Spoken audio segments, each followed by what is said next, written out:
Hello everyone, in this video I'm going to show you how to use overlays on Capcut new update. Okay, for example, click new project on your Capcut apps and then I'm going to add this photo and this photo. Click add below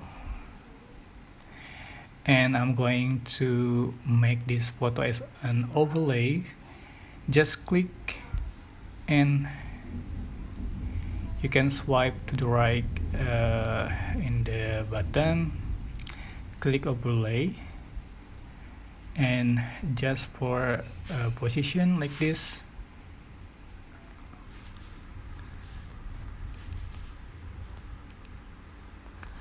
So here we go. It's very simple how to use overlays on Capcut new update. Don't forget to click like, comment, share, and also subscribe. And you can click thanks button for appreciate and as your thanks. Bye bye.